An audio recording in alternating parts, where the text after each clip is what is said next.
Derek, welcome to HatchMan. What is Happy Hour with HatchMan? I got to figure out where I am. That's all right. Awesome. Well, I know we're streaming this everywhere, but dude, I'm super pumped to have you on here. So thank you again for coming. Cheers. Cheers. I'm still trying to catch my breath from the sip of your drink.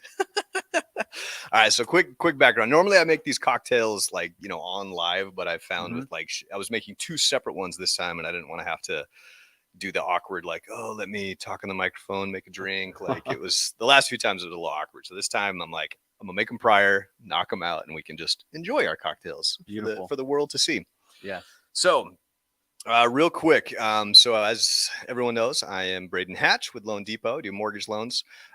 Insurance is an important part of the home loan process. Yes, it is. So Derek here actually cold called me out of the blue, about 3-4 months ago? Yeah, it would have been January. Yeah. So about 5 months ago. And so Derek, tell us a little bit about who you are, what you do, and yeah. Perfect. I'm Derek Espinoza. I do insurance. We do home, auto, personal umbrellas, basically everything under the sun. And we just make sure that the home people are purchasing through Braden are properly insured and that they're not, paying too much for their insurance. So we're usually able to find people pretty good deals. And I'll give you a quick plug because no joke, like, first of all, customer service from this guy, like my team, we move fast. We do a lot of loans. And so when we need insurance quotes, normally we like them quick, same day turnaround. This guy, like within an hour, 45 minutes or less, he's giving us that quote. And if it's going to be longer than that, he's emailing us right away saying, hey, I'm doing this. I promise I'll have it by this time. And you have never failed to deliver. So good job to you. And I don't even know if you have a team. Is it just you or? I am a one-man army. One-man army. So I am trying to manage it all. It's even more impressive then. This week update, bringing on an assistant. So yes, we can get even more efficient. Congratulations, speed dude. is the name of the game. Thank you. Dude, that's impressive. And how long have you had the insurance business?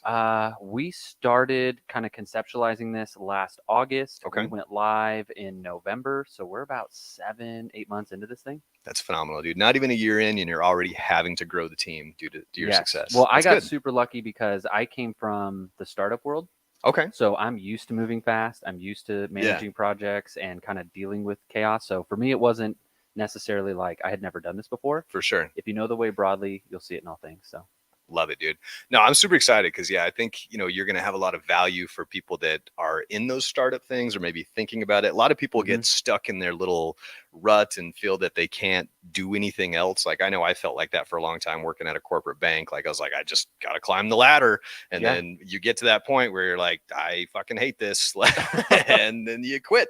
And that's what happened to me. So it's really cool that you come from that startup background because I think there's two types of people, right? You've got that entrepreneurial mindset, and then you've got just the worker bee type stuff. So yeah, absolutely. It's definitely like the mindset that you have to build is completely different for both of those, right? Like you're saying, when you are kind of going a traditional path, you have your just everything is as it should be. When you switch over to entrepreneurism, all of a sudden, dude, everything's in chaos. And you have to be the calm eye of the storm that just is navigating through all that. And if you're able to do that and just keep moving forward, I mean, really, that's it at the end of the day. But it's the stress that comes along with it that just kind of eats people alive. It's true, man. No, it's so wild. So, Derek, dude, I remember. So this guy straight up cold called me out of the blue. I don't even know how you got my number. Like, I didn't even hear that part of the story. So tell me how you even found me. Yeah, this is great because I'm sure there's tons of people out there who are doing similar things. Yeah. And again, if you kind of figure it out broadly, it'll work for you. Okay. So,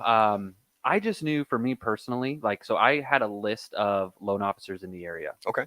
And so I was going on and pulling up, I was looking at LinkedIn profiles, Facebook profiles, their website, and just trying to find people that's somebody who I could see myself working with. That's somebody I feel like I could connect with. So I found you through my research. I was like, you know what, this guy seems pretty cool. I'll give him a call. And my pitch wasn't really a pitch. It was just like, hey, I am starting this business brand new. Yeah. And you have an established business.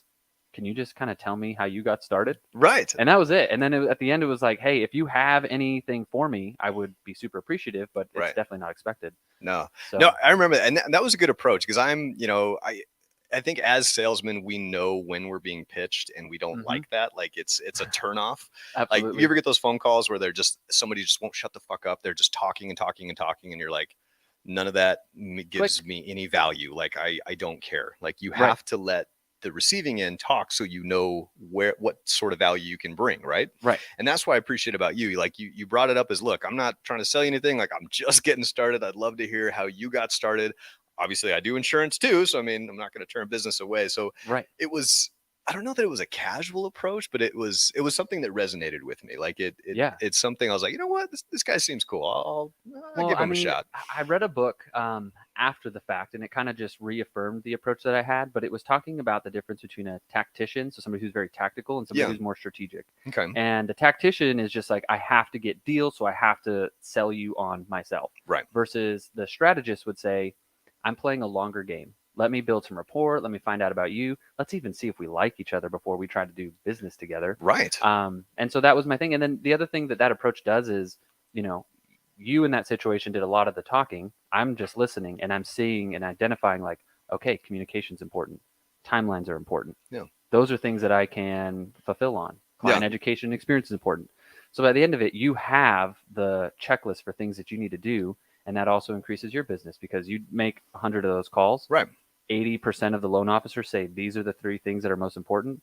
Well, now I know what to prioritize going forward. Dude, that's awesome. No, and I think it really is that simple. I think sometimes just, whether you're in sales or marketing or wherever it is, honestly, just relationships in general. Sometimes if you just shut up and listen for a minute, because what is it? It's the, are you actually listening or are you waiting to respond? Yes. Right. And I totally get that. Like you are truly listening when you're talking with me. I can tell that you're genuinely interested in what I have to say. And honestly, I do have a problem with, I talk too much sometimes. I need to do a better job at listening. So it worked out well, man. I heard a quote. I don't know where it's from, but it's, God gave you 2 ears and 1 mouth, so you should listen and talk in that proportion. Ooh, I like that. And I mean, that's exactly right. One of the greatest assets I've had is my degrees in psychology. Right. And so when you're going through that training, I mean, the biggest thing is listening. Yeah. Because you can't help anybody. You can't identify what's going on in someone's mind if you're not listening to them and trying to understand. So for me, feel, felt, found. Yeah. You want to be seen and heard and understood. So you should listen more. That's awesome, dude. No, and it works. It really does. Like by listening, you truly get to understand people and kind of, figure it out what they like and don't like. And so yeah, man, I was super pumped. So yeah, I remember you called me. We did, I was being kind of a dick, if I remember right. You may not see it that way. I didn't perceive it that way, but you had mentioned that the last time we talked. I was like, yeah, I was like, you know what? Because I've already got, a couple insurance guys that I send business to, but I was like, this is the 3rd one. I was like, well, but I have one that can't handle manufactured homes, and I do a handful of manufactured. Right. So I was like, you know what? I'll just throw this guy the and they're normally like low dollar, like tougher ones. So I figured it was kind of being a dick move. But like you were so excited about it, you're like, yeah, I'll take those all day. Absolutely. I was like, you know what? I like this guy so much that he's willing to take my shit. I'm gonna go ahead and give him everything. Well, isn't that a principle for success? I mean, whenever you're starting anything new, like I had this job where I worked, it was a retail job. And there was a lot of us who were trying to like climb, and nobody wanted to mop at the end of the night, the store. Sure. Because it was a huge store. I was like, I'll mop. Yeah. Like I grew up mowing lawns. like, I can handle this is so easy. And putting in that hard work in the beginning is what ultimately led me to being successful in that job. So it's the same thing. It's like, you want to throw me the hardest deals? Please. I'll crush them. Love it. No, and I think that's such a good attitude to have, because so many people like that easy road. Everyone's looking for the easy money, the easy success. I am pretty sure that does not exist. I mean, there might be a few lucky people out there, but for the 99%, you got to grind. You got to do the shit. You got to mop the floor. You got to, you got to take the shit before you can really start to see the other things. And so I think that's a really important principle, because it is, you have to do that. I remember, my first, same thing, getting started in the business. I did a ton of manufactured homes, which are very low dollar, difficult. Like they're extremely difficult deals for a very little amount of money, but it allows you to get really skilled at what you do, and then makes you appreciate those, when you get a big deal that comes in, you're like, oh, and honestly, they're sometimes easier. I'm like, man, like, why am I not working these all the time? But you have to work your way up, right?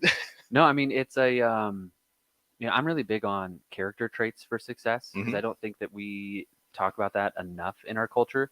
And humility is a huge one. Yeah. And so the thing that I see that holds most people back is they think they're better than whatever the thing is. Right. And it's like, I don't know, man. Like you said, like that's an opportunity for you to cultivate skills. So don't pass up on that. I think that's a really good attitude. Like, it's like no one's better than anything, to be honest. Like, we're all human beings. Like, I remember when we met for lunch the first time, like that was the vibe I got. Like, this guy's just a good dude. Like, and then the more we started talking, like the more we realized we have a lot in common. Like, that was the craziest. It got a little weird. I had a feeling we were going to get along, but I didn't realize we were going to have so many similarities in our background. So yeah, it was really cool. It was wild. So tell me a little bit about your background and kind of where you come from. I know my audience knows a lot about, some of this, my growing up and things like that, but I'd love to hear more about your background and kind of where how you got to where you're at today. Yeah, perfect. So I think the biggest thing for me is just like you, I grew up Mormon. I did not go on a mission. So I stayed here because my girlfriend at the time, who is now my wife, got pregnant. So I had my first kid at 20. Oh, wow. Okay. And I know for, young dad. But for a lot of people, that seems like, oh my gosh, that must have been super hard, or that can throw your life off track. But for me, it was the biggest motivator. And I attribute that to just having really good parents, right? Like, for sure. I knew what that looked like. So I knew what I needed to do.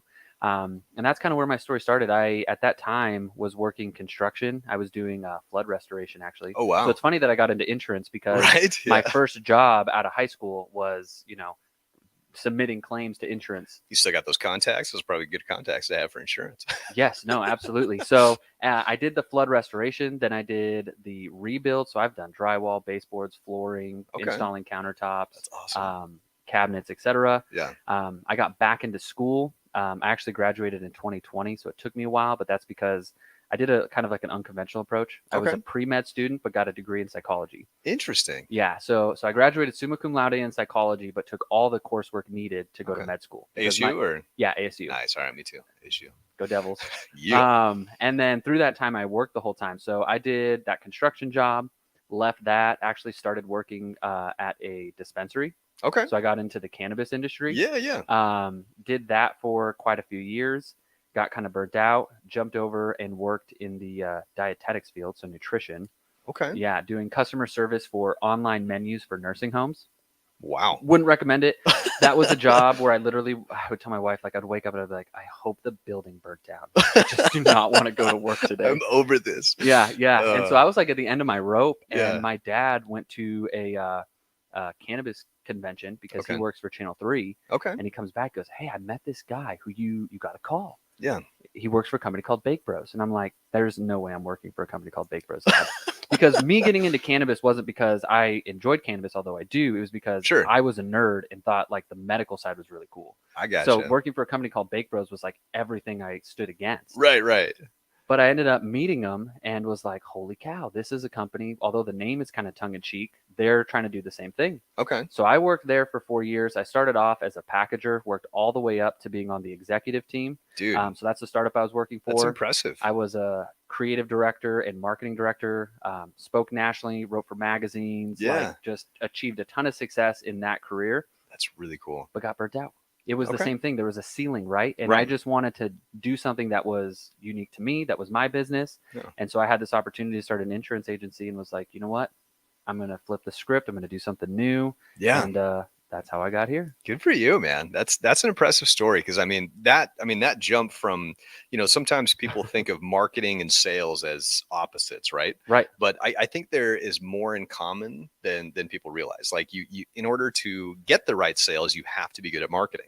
Or same thing in order to be back and forth. Like the way I always thought about it when I was going through my marketing training was marketing's job is to toss a softball so that the salespeople can crush it. Ooh, I like that. And analogy. So they're interchangeable. It's like yin and yang, right? Like you need both. One's more of a soft skill, one's more of a hard skill.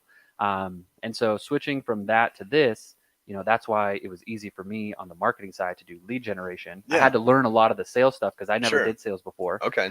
So that's been a unique challenge for me. But I mean, a lot of, again, it's the same skills, man. You just got to connect to people. Yeah. You got to be, forthright and honest. and it all works out. I love it, dude. No, I love it. We got your bio. I posted on the description of the podcast here, but the final one was just be a good human. Like that just resonates with me so much, because I feel like there's so many people that get caught up in, whatever their cause is. And, and I get it. We all have our personalities and we all have things we're passionate about. But at the end of the day, it really is just about being a good human, man. Like just be a good guy. Like, yeah, I mean, simple, not easy, really right? is. But it takes effort. And I think that's the thing that like most people kind of shirk, again, going back to this entitled thing. But, for me, it's like this relentless pursuit of constantly refining yourself. For sure. And any mythology, any world religion, philosophy, etc. I mean, it's all saying the same thing. For sure, man. Be a good person. Absolutely. Put out less suffering in the world and bring about more positivity. If Absolutely. you can just do that, the world opens up to you. No, it's true. And from the marketing standpoint, the ability to put yourself out there, like, right now we're in this digital world where it's just more and more, COVID really, I feel like kickstarted it. It was like what do they call those things at the hospital? The defibrillator thingies. Yeah. Like we were already in the social world pretty big, but with COVID, when everyone was stuck at home, like it really amplified it. We had to find ways, like Zoom meetings became a thing, and now they're just every day. Working from home, and so if you don't have that online digital presence, you're a nobody. It's true. It's really that simple. And so I'm going through this training program where that's what we talk about having that digital presence. Cause like you said, if you researched me, if you Google my name, if you Google Braden Hatch or HatchMan or whatever it is. Oh no, are we losing it?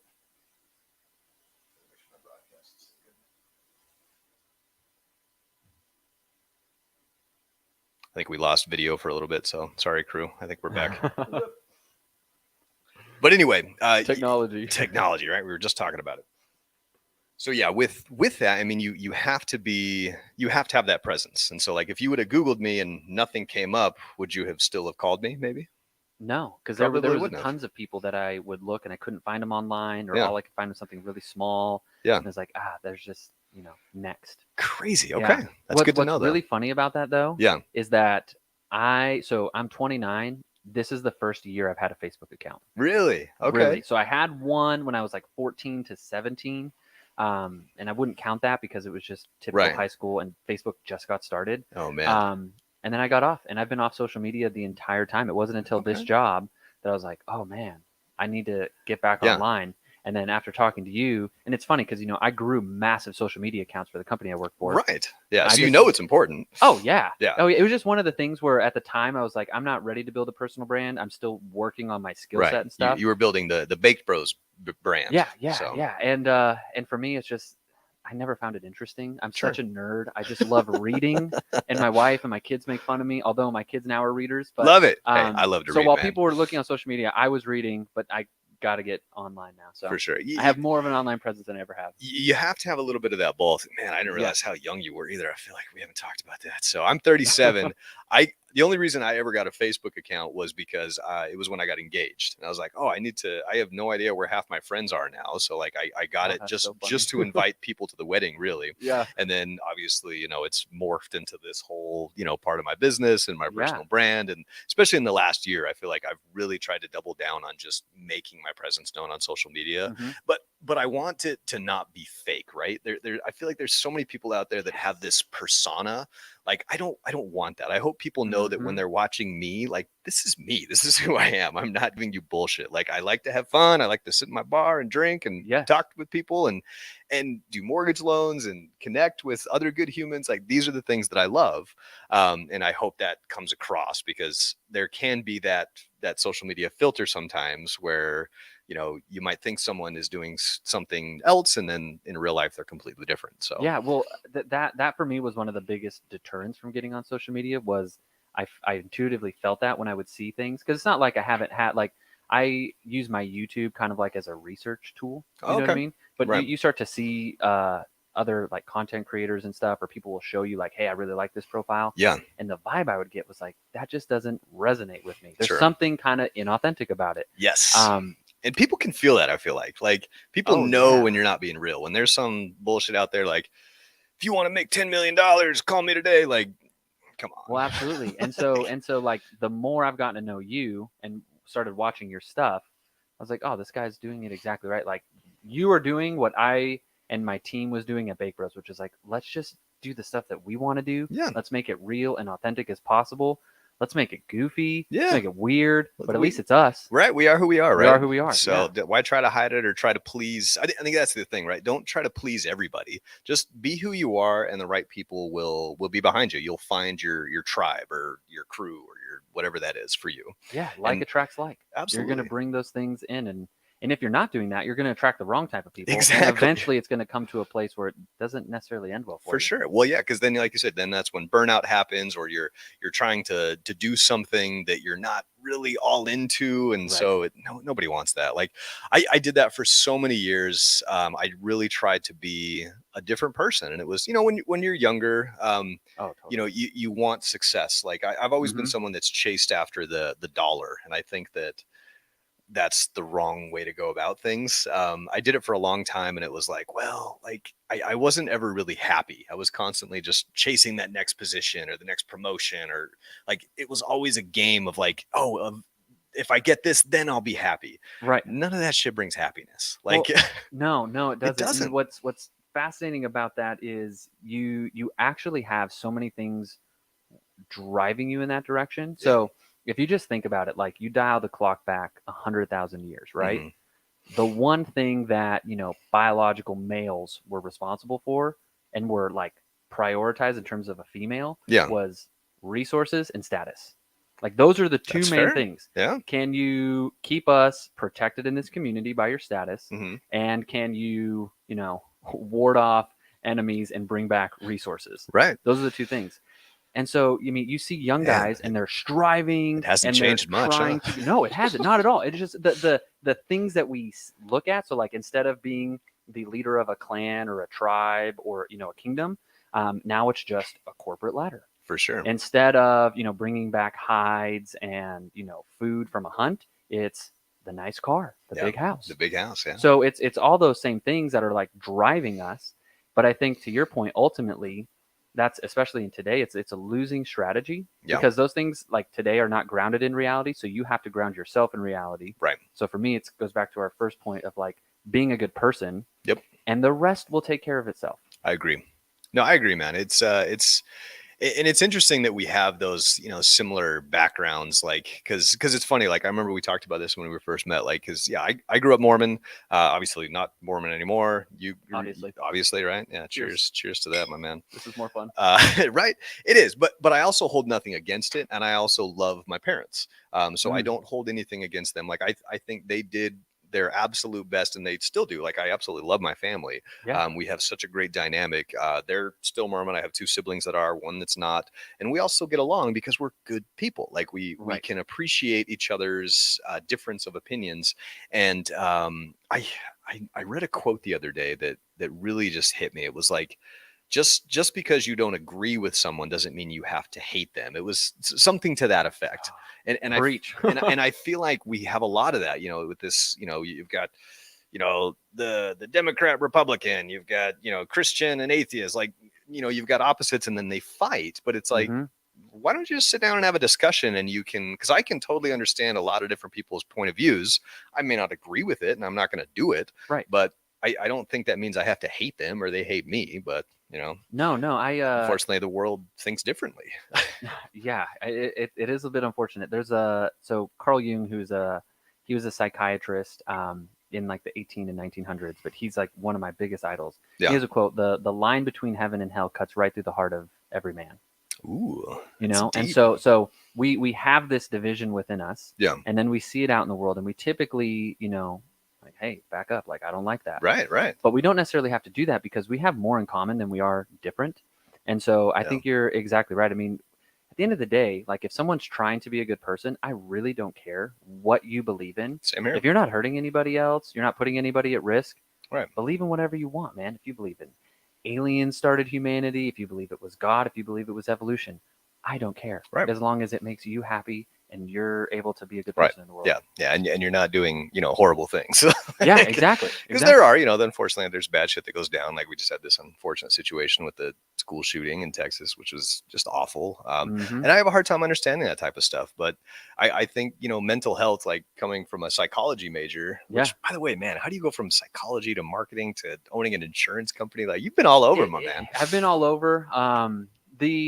The thread that is common through all of those is that they all involve human beings. I love it. So at the end of the day, that's the common thread. But for me, I think having a kid early, and also I had some experiences early on in my life where I'd seen members of my family really struggle with mental health. Okay. And so I wanted to figure out, how can we develop tools so that doesn't happen again? For sure.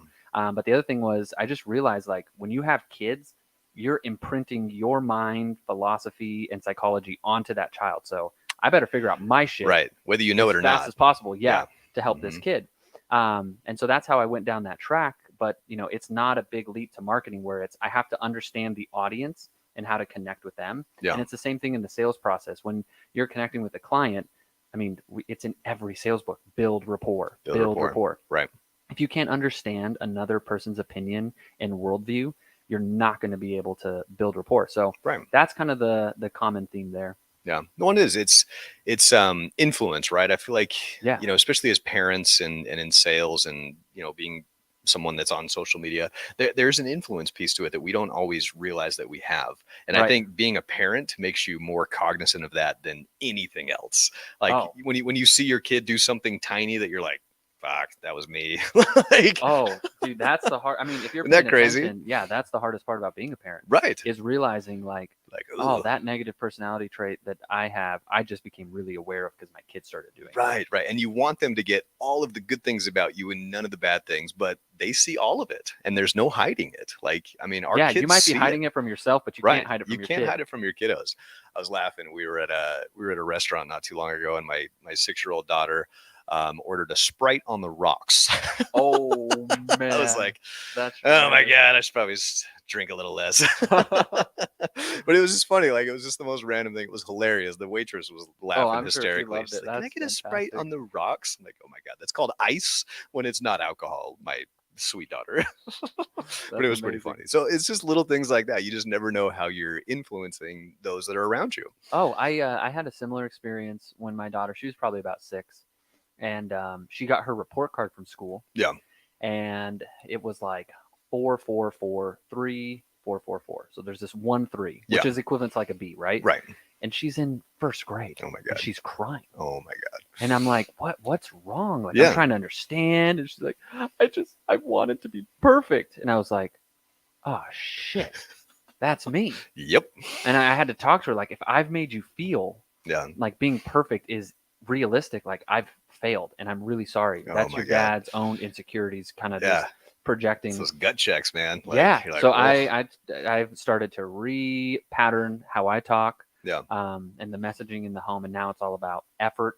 If the effort's there, the rest doesn't matter. If you tried your best, that's it. But it's weird when your kid mirrors to you what you're like, well, and it's so cool that you recognize it though, because I do feel like there's a handful of people that either don't care or don't recognize it, like, and don't try to change. Like, I feel like if I ever stop learning or trying to be better, I mean, at that point, that's what death is to me. Like, if I get to the point where I feel like I know it all or I've achieved everything, like, you're never going to get to that point, in my opinion. Like, others may disagree with me, but I feel like life is a journey and we have to consistently and constantly be trying to improve ourselves, others, and educate ourselves. Like, I've seen, many situations where, and it's tough because I think as men, I don't know if it's an ego thing, but we don't like to be wrong. And when when we're shown that we are, we either can hold on to that or we can humble ourselves and try to learn something new.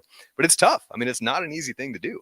What's really funny about what you just said is that this is an idea that goes back over 2,000 years. Okay. And you're just like recapitulating the argument that the Greeks were basically saying. Oh man. Okay. So, Plato writes these what are called dialogues. Okay. I'm super into Greek philosophy, so I'm excited about this because I know nothing about. But this is the cornerstone of Western civilization. So, what he talks about is the highest ideal, and an ideal is something that exists that you can imagine in your mind, but you'll never attain. Okay. So Okay. that's the ideal. And that's kind of like the Christian idea of heaven, right? This Right. perfected state. Yeah. So it's something you're always striving for, but you never actually achieve. And Never that's the whole attended. point. Okay. Yeah. And so the highest ideal is that of learning. Philosophy, which is philia sophia, the love of learning. It's the highest good that you can possibly go after. I like that. And it's just something intuitively that, like, you find successful people, they repeat the same thing. If I'm not learning, if I'm not growing, if I'm not developing, we use these words, then I am dead. And it's because my soul, the core essence of my being, Absolutely, is not being fed. Absolutely. Yeah. If you've ever been like, depressed or had a day where you just don't feel like doing anything, like I think that's what it comes down to. And you have to sometimes, because we all have those days. I mean, we get those days where you wake up and you're like, I really don't want to fucking deal with today. But if you can push past it, and if you can, like, I have found that it's the moments that I want to quit the most, or the moments where I hate doing it, but I force myself to do it. That's when I see the most growth and I have the best experiences. Like, I don't know how else to explain it. Like recently I've gone on this journey to get myself, in better shape and get fit. And trust me, like, I'm on 300 and something days in a row of doing this. And there's been a lot of days, especially days when I wake up hungover, that I do not want to go to that gym and finish that workout. But I know that I like the results that come from it. And I've never, ever, ever felt bad after doing it. Dude, that's what I tell You people always all feel the good. time. It sucks before. I talk myself out of it. Like, I don't need to do it. It'll be fine. I'll do it later. You come up with all these excuses, but then you're like, fuck it, I'll just do it. And then it works out. Yeah. And correct me if I'm wrong, but would you say that it gets easier over time? So, like, the resistance you feel today is not as strong. It's still strong, but it's not as strong as 300 days ago. Yeah. Is that correct? Maybe not 300 days ago, but probably like maybe a month into this thing. Maybe 2 months in. So 2 months in, like, I've got it steady, but I haven't created it as a full habit yet. Those were some of the toughest times ever, but I still forced myself to do it. But to your point, now it is easier. Even on days when I wake up and I'm like, I don't feel like doing it, but I know I'm going to do it anyway. I know I am.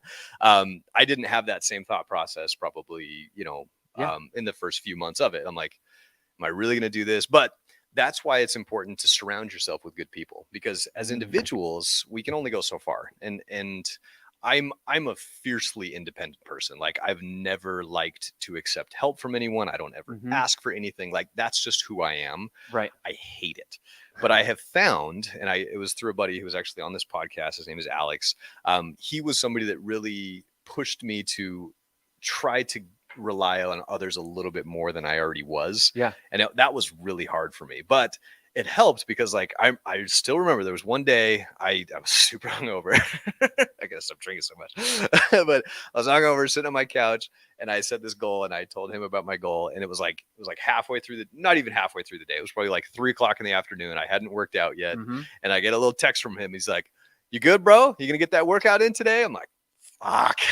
Like, here we go. I was like, yeah, I'm gonna get it in. And so, and I did it. And that's that power of having someone else. Like, there's power in knowing that you can't always do things on your own sometimes, and it's okay to ask for help. Yes. But for me, that was always a really difficult thing. I hate asking. To this day, I hate asking for help. But sometimes we need that extra little push, and that's okay. Oh, it's more than okay. It's fundamental to who you are as a human being, because, again, going back 100,000 years, you're a tribe, right? You're a community. You cannot exist. Being apart and separate meant certain death, for sure. And so that's a good way to think about it. Yeah, the hard part is that, our culture as it is today in America is very individualistic, right? So we prize the individual, self-made millionaires, right, and that's not necessarily like a bad thing, and that actually is an idea that goes back to Christianity. Really? Right? Yeah. Okay. So Christ is the Redeemer. He is the individual, and so it's a call to, like, personal sovereignty. So I've transcended the natural man and have become, I stand alone. Interesting. So yeah, it's this. I never thought about it that way. Oh, but, yeah. I mean, oh yeah. I mean, it's it's this tradition of philosophy that we are still operating in today. Yeah. But we don't necessarily see it. And so you going like, I can do this on my own. Yeah. It's the perfect extension of that. And I think, what we have to do is, it's not this or that, it's this and that. I need to be an individual, because that's important for resilience and for, success. But I also have to realize that it takes a village. Dude, deep, man. Good shit so far. How you liking that drink? It's amazing. So we didn't get a chance to tell these people, but Braden made this specifically for me because I order Arnold Palmer's everywhere I go. Yep. And so he created this drink, which I thought was super thoughtful. Way to build rapport there and listen. So yeah, it's delicious. No, it is. Yeah, we've gone out to lunch a few times, and this guy always orders an Arnold Palmer. And I know you're not super big into the drinking scene yet, so I wanted to find a cocktail that kind of would fit your flavor profile. So this was a drink that I invented specifically for you. I call it a what did I call it? It was a peach tea whiskey sour is basically what it is. So I made a simple syrup with some black peach tea, loose leaf. I let it steep in there for a couple hours. So it's this peach tea, simple syrup, super, super sweet. But you mix that with some fresh lemon juice and a couple shots of whiskey, shake it up, and then there you go. And how do you like it? It's incredible. It's not bad. It's going down super smooth. For a guy that, like I said, I can't hardly drink at all. It's fantastic. So I made him that one, but for me, like, I'm not a huge whiskey sour guy because one, they're too sweet and too sour. I like just whiskey, to be honest. Like, I'm really weird, but I just love the taste of straight up whiskey. So I made an old fashioned version of that, except with an old fashioned is typically it's whiskey, a little bit of simple syrup, and some bitters. And so for this one, I did the whiskey still, but then I used that peach tea, simple syrup, and then I used citrus and lemon bitters. And so this is my Arnold Palmer old fashioned. Which is a little bit stronger than yours. Yes, I could tell. I was choking before we got on the podcast. A little bit of breathing fire, but no, dude, like, it's just, yeah, I love to make cocktails. Like, this is, why I do it in here. I like to cook, and so, like, I feel like this is that version of, without having to get an entire messy kitchen, I can create different ingredients that are fun for people. And to me, it's about the experience. Like, I love making the cocktails, but I love it when people enjoy them, and it's something that's for them. I'm like, you know what? Like, I feel like he would like this, and so we tested a few before we did this. My wife loved that one. So yeah, well, I attest. And what's actually perfect about this is the alcohol acts as a social lubricant. I think we all intuitively know that. Absolutely. So it's perfect for a podcast because it lessens anxiety, which, public speaking is like the number one fear of most people. For sure. And it allows you to connect with another person. So no, I think this whole setup you got here is super sick. Thanks, man. Well, I appreciate it, dude. Do you do a lot of stuff like this as far as like public speaking? Because you seem really comfortable. Like, this seems like this is nothing for you. Currently, like in this role that I've been in, I have not, just because I haven't had enough tenure yet to kind of justify that. But in my last job, I mean, I spoke at almost every single, there's what's called the Marijuana Industry Trade Association. Okay. So I did an educational seminar every month there. Nice. I used to travel around to dispensaries and do education. Nice. I've spoken at 2 of the Cannabis Marketing Association world conferences.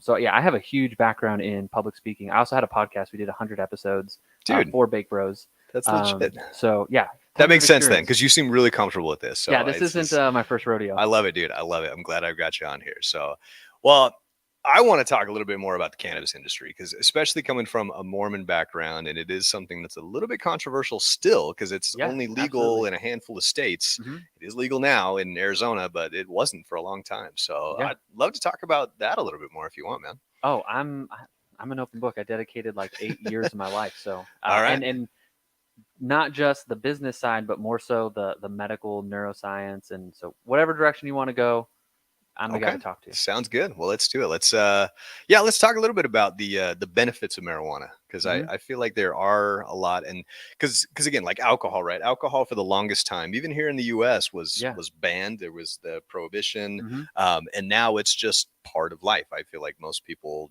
there's bars everywhere. It's not a taboo thing, but marijuana, cannabis still kind of is. Like, we have dispensaries and it's getting more normalized, but I feel like it's still one of those things where it's like, oh, you do that? Like, so yeah, there's definitely still a stigma. There's still a little bit of a stigma, right? So kind of like tattoos, right? Like, tattoos, I feel like had a stigma for a really long time, and now it's not that big of a deal. So yeah. Do you think, how long do you think it's going to take for the cannabis industry to get to that point where it's more normalized? That's a great question. I would say once we have probably 10 years post national legalization. That for me is probably going to be the sweet spot. That's a long ways away. Right. So like, you think about alcohol being prohibition in the 1930s. Yeah, it was right? 1929 or something. So it probably took about 10 years for that to fully wash itself out. That's like a generation, right? That's fair. Yeah. So that's how I kind of think about it. Like we need a decade to pass a full out legalization in order for that stigma to pass. And then the other thing is like a lot of I think the biggest hang up that cannabis has that alcohol doesn't necessarily has is there's this entire culture. Like when you think of cannabis, you don't think of us. Sure. You think of whatever you think of when I say the word pothead. Right. That's what you think of. That's what you think of. Right. Right. You think, and that could be different for anybody. Chong, yeah. You think Pineapple Express. Yeah. The beanie and the reggae the colors, burnout, the burnout. Like, hey man. And so I think once we get to a place where there's enough people in the culture who are productive members of society, who have their shit together, right, who are like, hey, I'm a lawyer or I'm a whatever, and I consume cannabis. Yeah.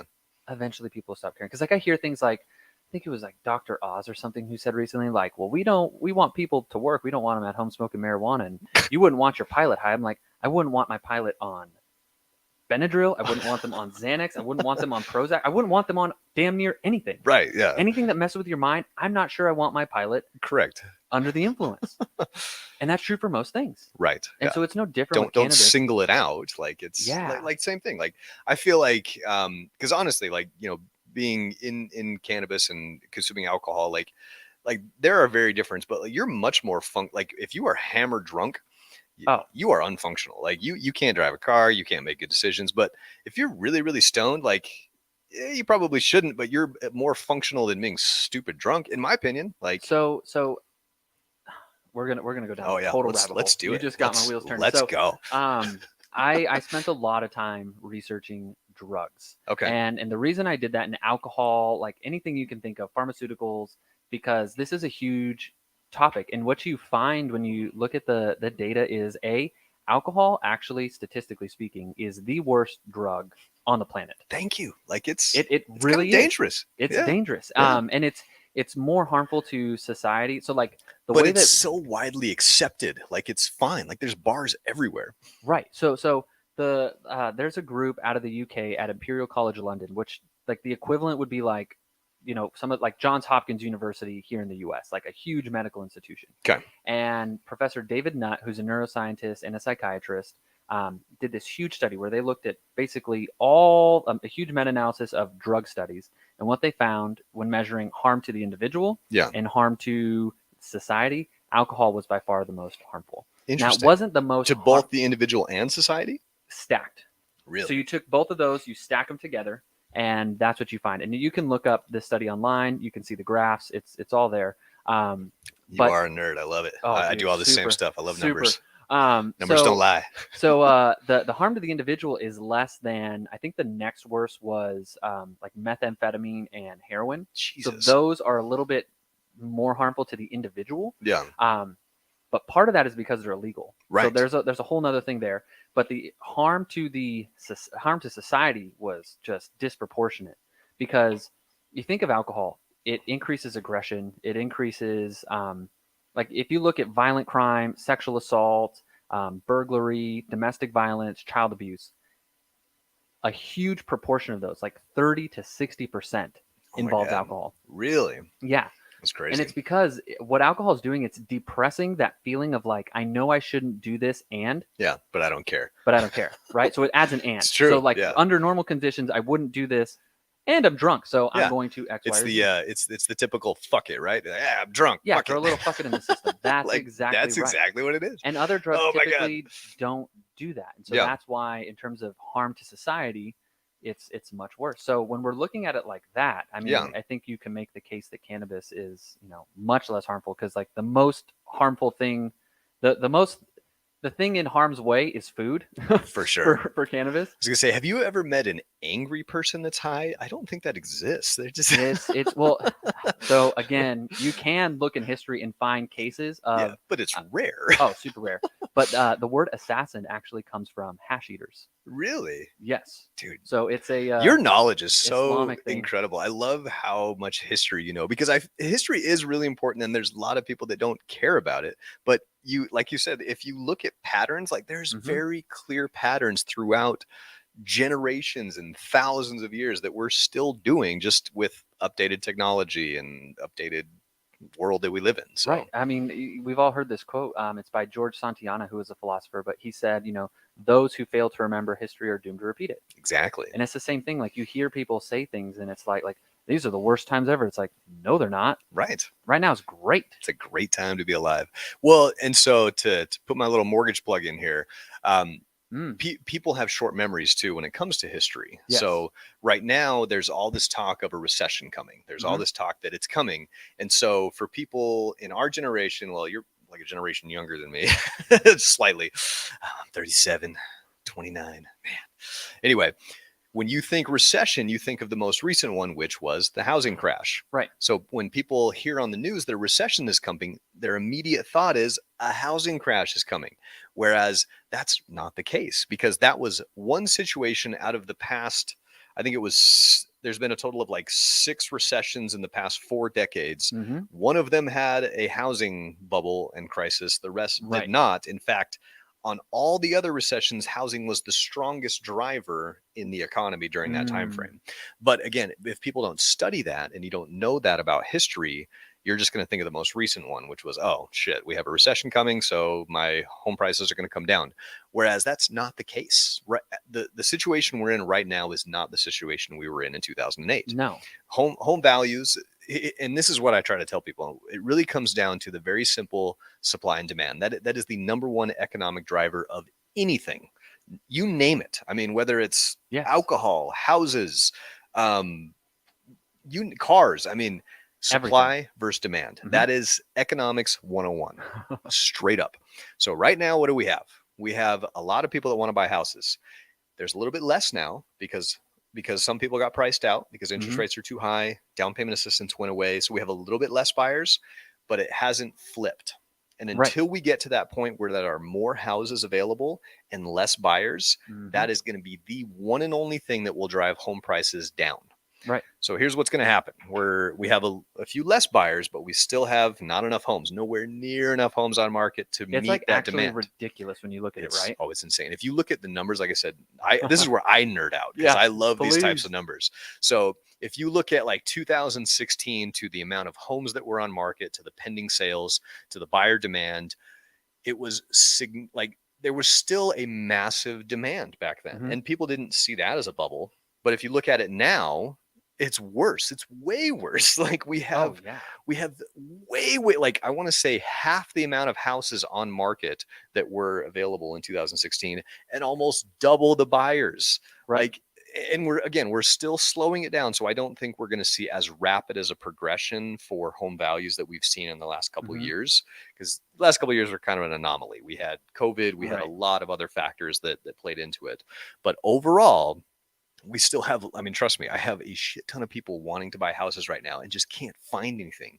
Either one, because it's not in their budget, or two, it's just not available. Right. And until that changes, we're not going to see any flip in that. So yes, there is a recession coming, which means we're going to see some economic downturn, but it's not going to be in the housing market. No. And correct me if I'm wrong, but there was a different set of factors that drove the 2008 crash than are driving this one. So in 2008, it was a lot of homes being, or people getting loans for homes that they absolutely could not afford because people were getting really squirrely with how they were dishing those out. Correct. Versus now there's a lot more safeguards in place and people aren't able to do that same thing.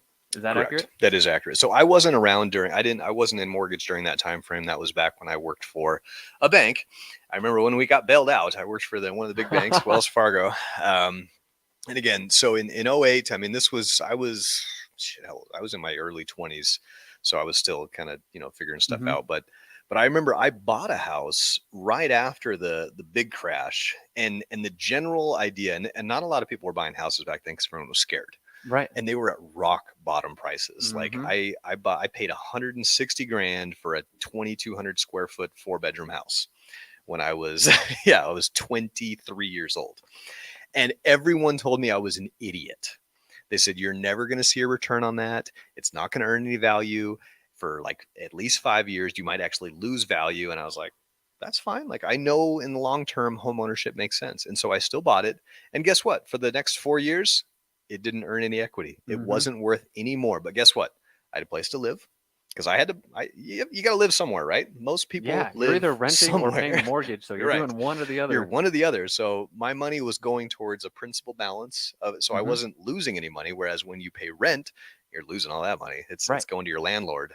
Mhm. So I was, and initially I had this idea where I was going to rent the rooms out to some other people, but I Mhm. ended up meeting my wife. And so that idea went out the wayside, which was fine. It all worked out. I love my wife. Yes. I just didn't get to make the money I'd planned on making in my younger years, which is okay. But same thing. I didn't see really any return in that home for a lot of years. And I Mhm. knew that going into it. And it was just funny how many naysayers, even back then, that were just like, well, and I think I remember my interest rate was 6.5%. It was 6.5%. And I was thinking, ooh, I got a really good deal on this. Like, that's a solid deal. And it's funny because I quote like 5.6 today, and people are like, get the fuck out of here. Like, I'm never going to buy a house at that interest rate. That's ridiculous. Guys, like, you got to stop letting the media and Mhm. everyone tell you what's actually happening, and look at the data and the facts, because those Yeah. don't lie. Like, I ended up selling that house for a massive profit because I ended up staying there for 10 years. Mhm. It was a long time. I didn't plan to be there that long, but better than renting. If I'd have rented for 10 years, that would have been a lot of money out the door. Yeah. So you have to look at, you have to ignore the noise sometimes and just look at what the right thing to do and just use your common sense head. So Yeah. Well, I think that, one of the biggest things you're kind of touching on is when you lead with emotion, yes. which is what the media, like, all they do is try to tap into your emotion, because that's the biggest driver of your decision, because it's the core of who you are. Like, as soon as your prefrontal cortex goes offline, which is what brings forth reason and your ability to think, you're operating in a state of emotion. And the easiest way to do that is to talk about negativity. Correct. Just doom and gloom, rising inflation, interest rates. It's like, People love guys, fear. yeah, people have been on this planet for a long time. Mm-hmm. Your interest rate, your whatever, is not going to ruin your life. Like, you're still a person.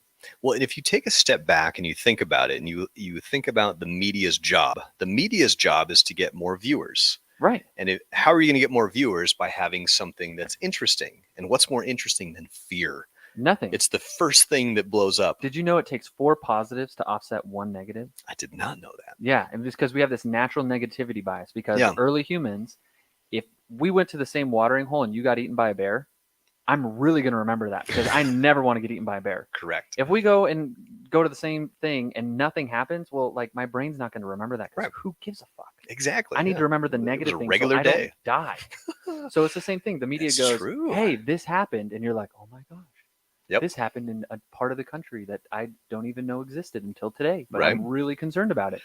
Did you watch when Zuckerberg had to go to the Supreme Court and talk about all that stuff? Did you watch those trials? I don't watch the news at all. So no. So I watched a few pieces of it, but my favorite quote from Zuckerberg, like, it was some stupid senator that was asking him about, like, why they do the things that they do. And he's like, we're a company and we sell ads, so we're going to do what people want.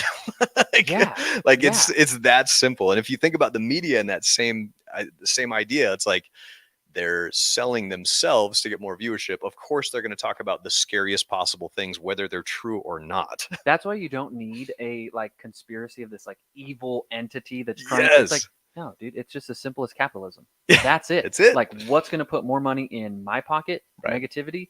Guys, we need more negative stuff on the TV. Yep. That's it. You can't let's hate talk them. about it. That's what the system is built on. If it was built on something else, we would be doing something else. But no, if you want eyeballs, yeah, negativity is the fastest way to get there. And it's sad that that's the case, because it's super sad, but it is, like you said, that's what we remember, and you resonate with that stuff, because I don't know if it comes down to that survival instinct or whatever it is, but fear resonates with us more than positivity. Fear says pay attention. Yeah. As soon and oh man, this goes back to, like, neuroscience. Like, the way you learn is through failing and bad things happening. Because then you go, oh, I don't want to do that. So that's what they're tapping into. And what's really, you know what? My 8-year-old actually nailed this right on the head. Yeah. My wife was like, oh my gosh, so-and-so's house got broken into. It feels like everyone's house is getting broken into. We really need to think about, like, this, that, and the other thing. And my daughter's like, well, how many houses don't get broken into every day? I love that. Exactly. Yes. What's the statistical likelihood that this thing's going to happen? Because you might spend all this time and energy protecting your kid from going outside because you think they're going to get abducted. Yeah. Because you've heard a couple stories about it. But when you look at the data, it's like less than 1%. No, absolutely. I talked about this. Is it worth the opportunity cost of not allowing your kid outside? No, for sure. Probably Yeah. not. No, and that is like people don't look at those numbers. Like, Mm-hmm. I did a video about this recently. I don't even think I've posted it yet, but it talked about the rising interest rates. So everyone's freaking out that we're not at 2 and 3% anymore. But what are we not talking about? If you're paying rent, guess what percentage you're paying? 100% interest. 100%, because you'll never see a dime of that money back to yourself. So yeah, 6% sucks, but 94% of your money is going towards something you own. Whereas interest, if you're renting something, 100% of something is going towards interest. Point. You don't think about that. No. And so, because again, people just think, oh shit, higher interest rates, I got to pay more, which it is. I'll be the first to admit, life is more expensive right now. But you can either be upset about it or find ways to make more money and make it work and find something that works for your situation and not let the media and everyone else dictate how you're living your life. Yeah. You know, I think that one of the things that is kind of unfortunate is like the entrepreneur world gives education this really bad rap because people get degrees that they never use, which is not a good thing. But one of the things, if you do education right, whether it's high school, junior high, whatever it is you can develop a certain set of critical thinking skills that will allow you to navigate the world again through this place of reason rather than emotion and just being kind of thrown with the wind. Like, oh, I heard this headline, so I'm going to go in this direction. It's like, slow down. Yep. Look at all the available data and then make an informed decision. 100%. Now, I couldn't have said it better myself, man. Like you have to look at all of the equation. If you only have half of the data, you can't solve the equation. So you need everything. To circle it back and close the loop, when we're talking about cannabis, that's exactly what happened in this country. So cannabis was actually something that fueled this country. Like there was a time where hemp was a major driver of our economy. We made tons of materials out of hemp. And it wasn't until the 1930s when you started to have Mexican immigrants coming to this country and actually Mormons. This is the craziest thing. Oh man, here we go. So you know how they used to do missions in Mexico? And they have like a huge Mormon community there? So my last name, Hatch, there's actually a big Hatch Mormon community in Mexico. So maybe you guys were responsible for this, but probably they came back to Salt Lake smoking marijuana. Okay. And Utah was like, oh no, this is not okay. And so they were one of the first states to outlaw it. Really? And then as more Mexican migrants came into this country and started taking on, different jobs, they would relax at the end of the day and they would smoke marijuana. Yeah. Well, the powers that be were like, dude, we are not into this. Like, we got to get rid of these Mexicans. How could we do that? You know what? Awful. We could totally make marijuana legal, and that would make it really easy. So you have these false news stories of like, so we have Utah to blame for all of this. I didn't say it, but like Mexican man slays an entire town high on marijuana, which there was no backing for. Right. So it was this way of instilling fear in a population. There it is. Excluding the people that they didn't want.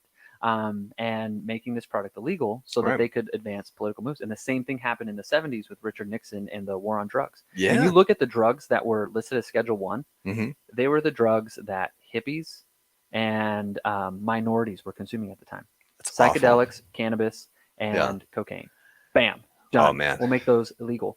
Because I can't limit your right to vote. Right. But I can make the drugs that you choose to partake in illegal. And then once you're arrested, you lose your right to vote. Oh my God, dude. So yeah, so this emotional tie to these things is not grounded in science. There's actually a great book. It's called High Price by Dr. Carl Hart. Okay. He is a tenured professor at Columbia University. He served in the military, got out of the military, got his PhD in neuroscience. Okay. He's what's called a neuropsychopharmacologist. Okay. And he wanted to make the definitive case that drugs were bad. That was his whole mission because he grew up in Miami during the crack epidemic and watched it just obliterate his community. Sure. As he started to do research, he was like, oh my gosh, drugs aren't the problem. People are the problem. Right. Guns aren't the problem. People are the problem. Exactly. And so he's set on this crusade and there's all this research out there. But yeah, so we have this emotional attachment to this thing. But again, it's emotional. It is. It's not based on reason. When you look at all the data available, people are what's wrong. Dude, and you said it. I mean, people is that's the ultimate, whether good, bad, ugly, whatever it is, that's where it starts. Everything else is a tool. Everything else is something that we have access to. But yeah, drugs by themselves don't they don't have a mind. Guns don't have a mind. Like all of these things, like I can use a hammer to hammer in a nail, or I can use a hammer to bludgeon you to death. exactly, It's a hammer. Nothing changed other than the intent that I brought to the hammer. Right. I think that was an X-Men movie I watched. He was talking about the gift that they had as mutants, and he was like, well, one way or the other, he's like, you have what you have, you can use it for good or bad. And he I think he used a pen as an example. He's like, I can use this pen to write down my thoughts and write a book and things like that, or I can use it to stab you in the eye. Like either way, same pen, it's a pen. Yeah. And so, dude, that is such a but we forget that stuff. We like to label things as good and bad because that's just what we do as human beings. Sometimes we just label it as drugs. And I have this conversation, honestly, even with my wife, with marijuana. She's like, I'll always see it as a drug. Just because the government says it's legal now doesn't mean it's not a drug. I'm just like, well, they were the ones that said it was a drug to begin with. So they wrote that. Your argument just collapsed on itself here. So yeah, I mean, I understand it because, and here's what I'm sensitive to. I think we all at this point have had someone in our life who has had a really bad experience with drugs where it looks on the outside like that ruined their life. Right. But I would make the argument that something was wrong up here first. Right. And that it would have been either that drug or it would have been gambling or it would have been sex. It would have been something work. I mean, dude, there's plenty of examples of people who have worked themselves into ruining their families, ruining their lives. Absolutely. So it's more so a human condition rather than the thing. Right. But it's hard when you see that real visceral thing. Oh, it like, is. My brother got hooked on heroin and he was never the same. Absolutely. Like, I have a lot of sympathy for that. But again, when you kind of pull back and you look at it, that person would have with something. Right. Well, you think about it. Like, I feel like right now we're in this, especially being in the U.S., we have this glorification on busting your ass day in, day out. And I'm I'm a victim of it. I'm right there in it because I like to work. I'm not good when I'm idle. I need to be doing something all the time. Right. But it's gotten to the point where it's like that's encouraged. It's like you need to work your ass to death. You wake up before the sun goes up and you go to sleep before it goes down, or way after it's gone down, and you bust your ass day in, day out, and that's how you become successful.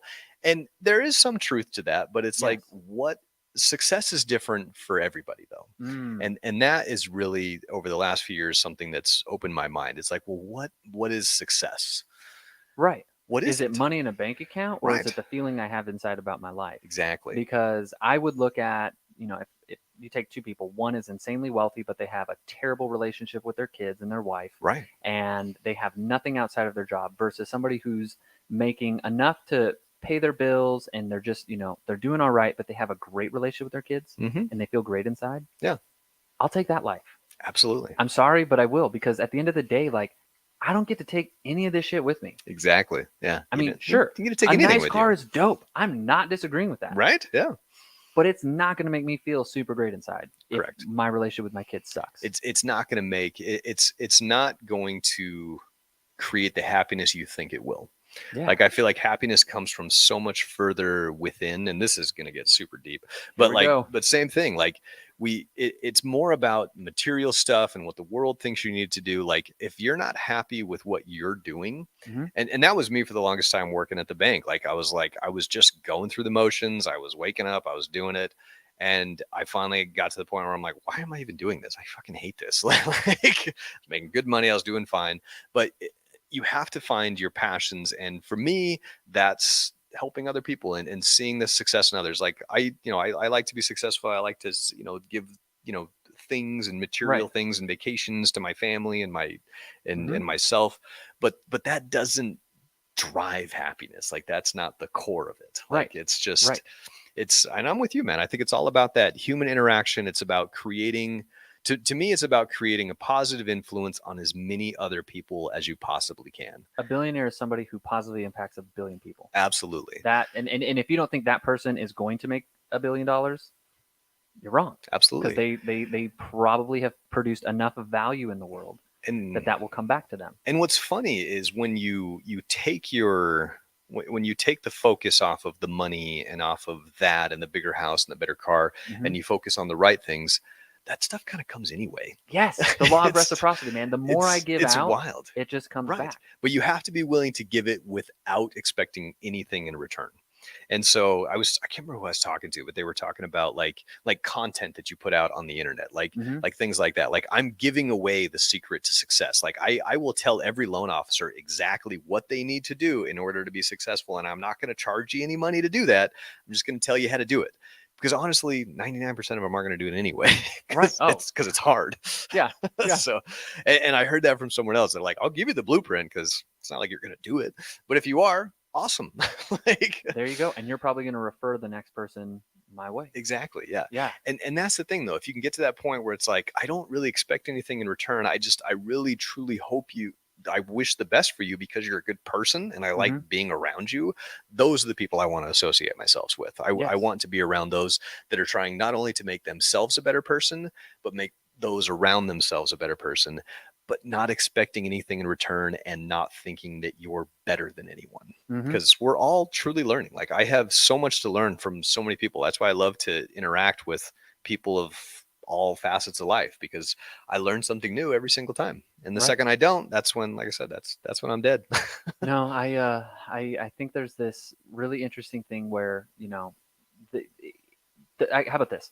The biggest lie we've been told through advertising and marketing, which, sorry, I was a marketer and I've done right? this, but is that this thing out here in the material world is going to make you feel a certain way inside. And it will for a moment. But instead of outward in, we have to learn that it's inward out. For sure. You see so many examples of people who've achieved success and then they just were like, but I was empty inside. Right.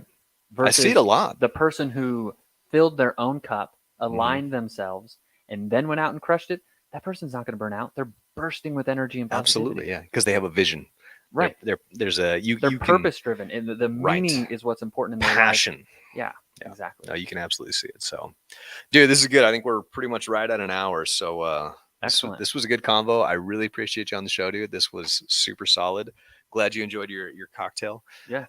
So yeah, let's give you one last plug here. So Derek Espinoza with Goosehead Insurance for all your home insurance, car insurance. Do you do life? I'll let you give your commercial.